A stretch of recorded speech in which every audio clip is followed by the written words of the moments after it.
నాకు అక్క చెల్లెళ్ళు లేరు మల్లయ్యో అన్నదమ్ములు లేరు మల్లయ్యా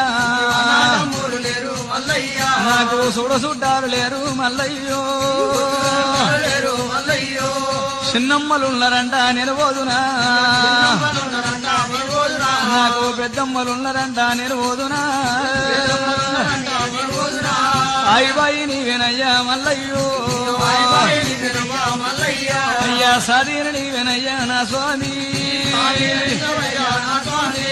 సంపీన నీవేనయ్యా మల్లయ్యో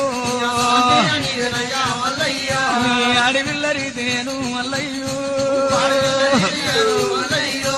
కళ్ళ మీద పడ్డది రత్నాంగి ఇచ్చినోడ శంకరుడ భగవంతుడు నా రాతకిట్ల రాసినవా భగవంతుడా